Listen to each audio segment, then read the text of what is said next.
sorcellerie travaille à maintenir les gens dans les profondeurs. Frères, sœurs bien-aimés, il n'y a que Dieu qui peut reconstruire convenablement ta vie. Je te prêcherai la prospérité. Je te dirai que Dieu te bénira. Je te dirai que Dieu fera des grandes choses. Mais je m'arrêterai aussi comme aujourd'hui. Je te dirai, donne ta vie à Jésus, sinon tu iras en enfer.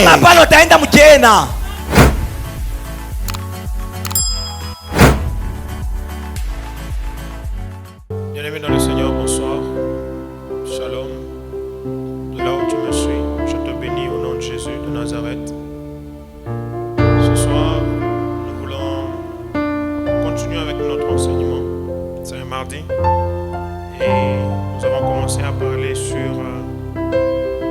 le monde, ma famille et moi. Le monde, ma famille et moi.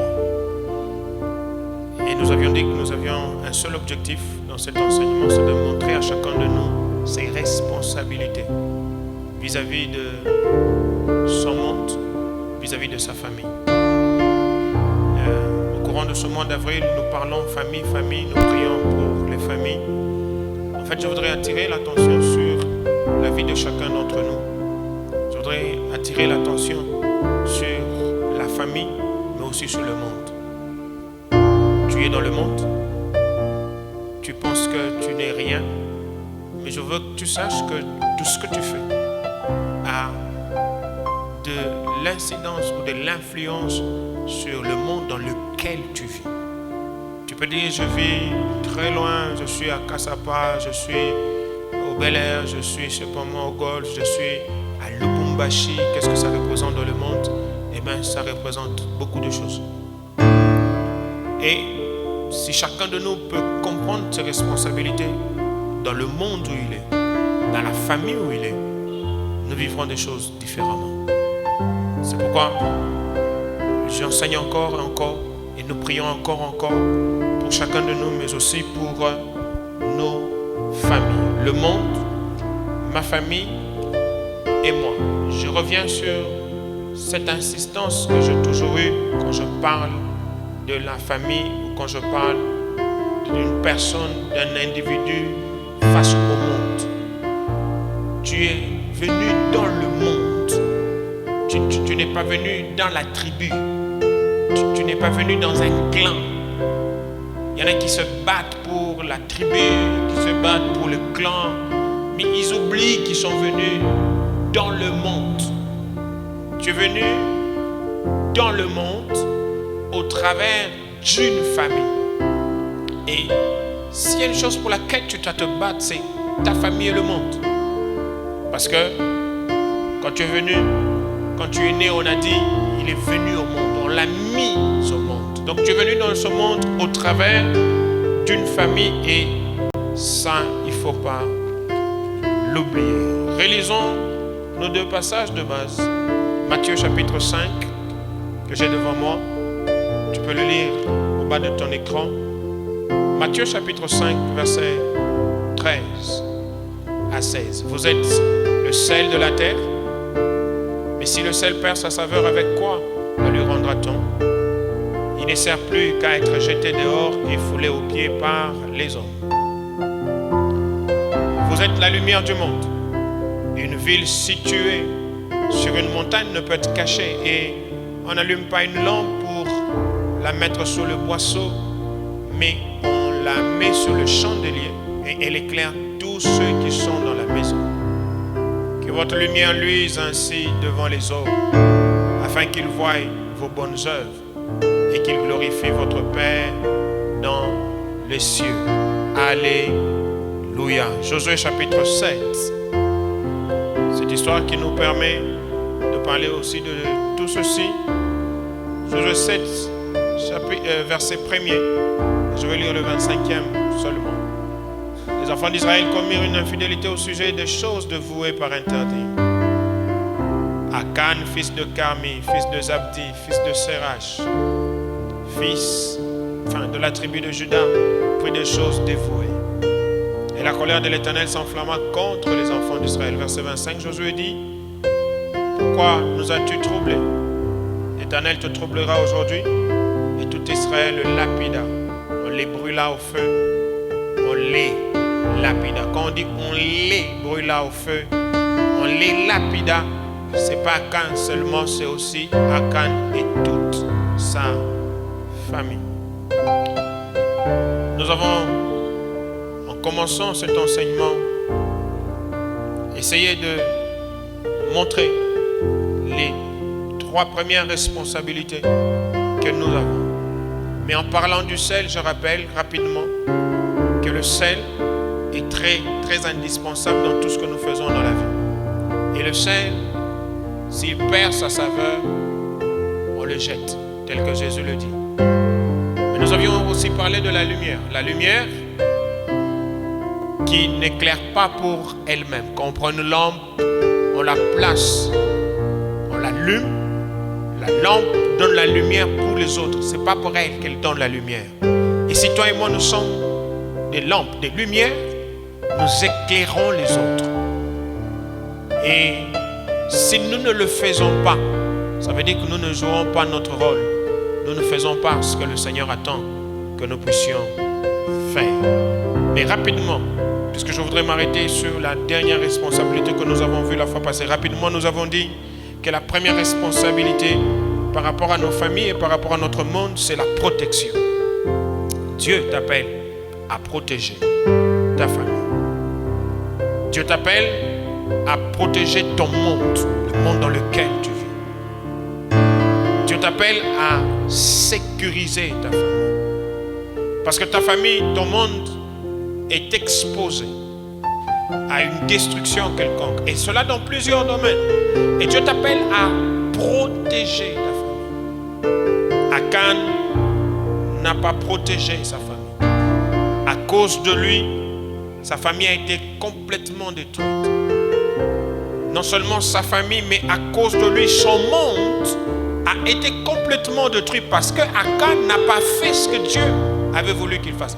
Akan a transgressé la loi du Seigneur et a exposé son monde et a exposé sa famille.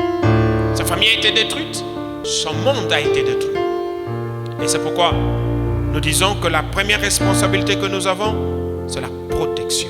S'il te plaît, frère, sœur, travaille à protéger ta famille. Travaille à protéger ton monde. Ne dis pas, j'ai fait, et ça va faire quoi? Non, ça va faire quelque chose. Apprends à protéger ta famille. Apprends à protéger ton monde. Et deuxièmement, nous avons dit, vivre pour les autres est une responsabilité. Nous avons une responsabilité de vivre pour les autres. Comme un arbre fruitier ne consomme pas ses fruits. Un arbre fruitier produit les fruits pour les autres. Nous sommes appelés par Dieu à vivre pour les autres. Ne sois pas égoïste. Ne vis pas que pour toi. Ne vois pas les choses que pour toi. En voulant être égoïste, en voulant vivre que pour toi, tu détruis les autres. C'est comme ça qu'Akan, voulant vivre pour lui, a détruit les autres. Voulant s'enrichir lui, voulant avoir ce manteau pour lui, il a détruit les autres.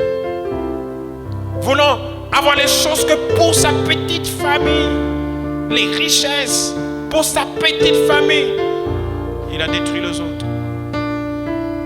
Est-ce que tu vis pour les autres? Vis pour les autres, c'est ta responsabilité.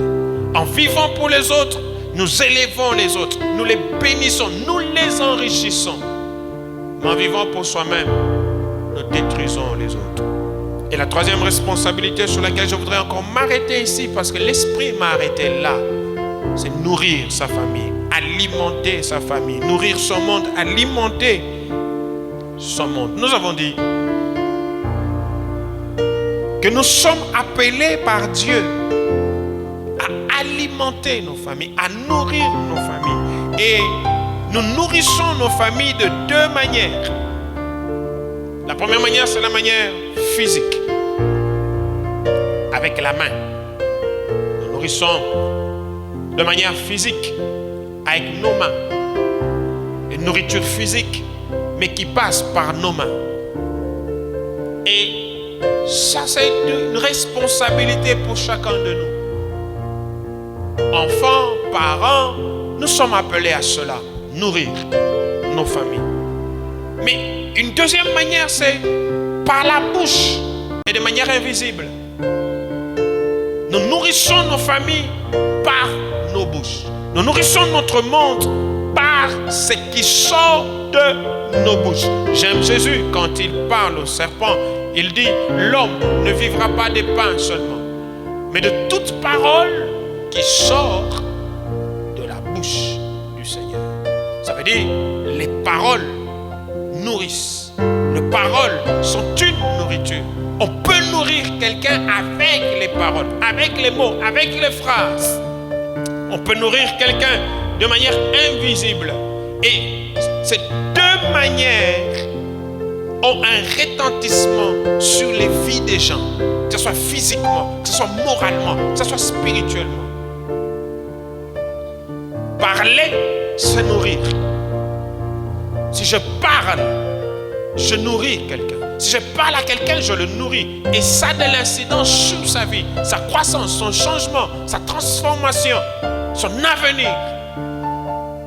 Ça veut dire qu'on peut nourrir quelqu'un aussi avec la bouche. Ce soir, je voudrais m'arrêter un peu là encore et parler surtout à ceux qui dirigent, surtout aux leaders.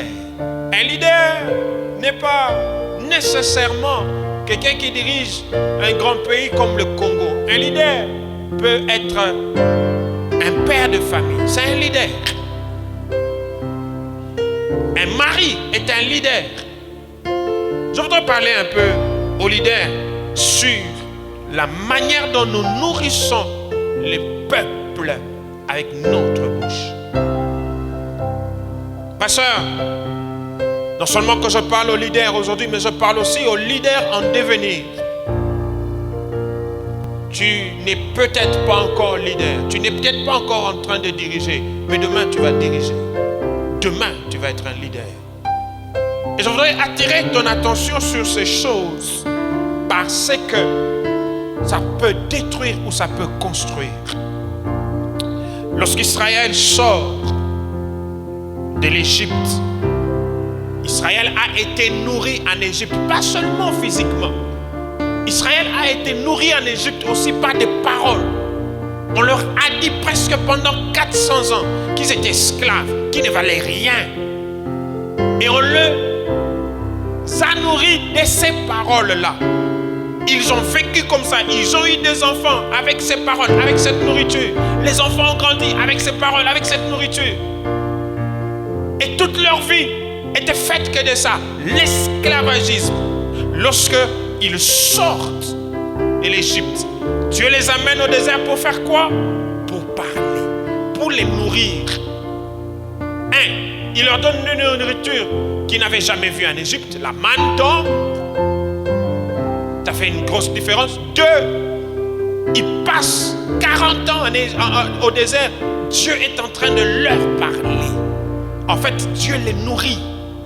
Il leur donne une autre nourriture. Une nourriture qui va désintoxiquer le peuple, mais aussi une nourriture qui va bâtir et construire le peuple. Et Dieu utilise Moïse. Waouh! Moïse est l'un des grands leaders que l'histoire peut connaître. Le travail de Moïse, c'était de nourrir un peuple, de changer les mentalités du peuple, de transformer le peuple. Mais par la parole, il a nourri ce peuple dans le désert. Il prenait de Dieu, il annonçait au peuple, et le peuple devait être transformé dans le désert. Le peuple devait être construit et bâti dans le désert. Un autre exemple, c'est Jacob.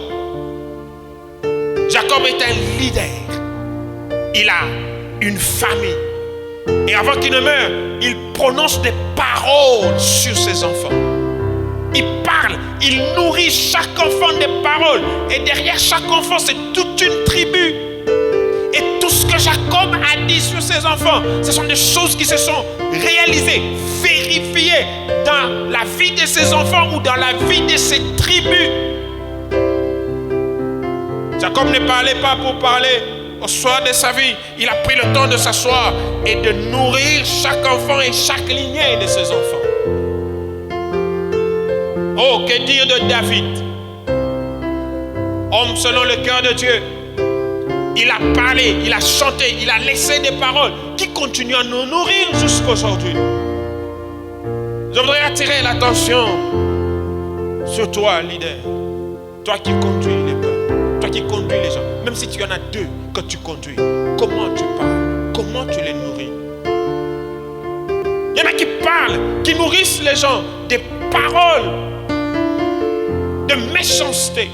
Plus tu nourris quelqu'un des paroles de méchanceté, tu fabriques un méchant, tu fabriques un agresseur, un tueur. Tous ceux qui ont tué, tous ceux qui sont devenus des bourreaux aujourd'hui, comment ils le sont devenus? Ils ne le sont pas devenus parce qu'ils ont d'abord vu. Non, ils le sont devenus parce qu'on les a nourris comme ça. Tous ceux qui sont devenus insensés, bourriques, inutiles, comment ils le sont devenus? Ils le sont devenus parce qu'on les a nourris de ces paroles. Toi qui diriges, toi qui es un leader, même de deux personnes, parle, apprends à parler, apprends à nourrir ces hommes, apprends à nourrir ces personnes. Parce que par rapport à ta position, tout ce que tu dis affecte les vies de ces personnes. N'oublie pas ces leaders qui nous ont montré un exemple. Et grâce à eux, le peuple s'est levé. Grâce à eux, Israël est fort. Grâce à eux, Israël est puissant aujourd'hui. Leader, quel que soit ton niveau, qu'est-ce que tu dis? Qu'est-ce que tu racontes? Il y en a qui se lèvent, qui ont des podiums et des tribunes, qui ne parlent que du tribalisme du matin au soir, qui déchirent les peuples à gauche et à droite. Ils nourrissent. Plus tu nourris, plus tu parles comme ça, tu fabriques des tribalistes. Et puis les gens vont dire, non, je n'avais dit que non. Les paroles qui sortent, ces paroles nourrissent. C'est un aliment pour les peuples.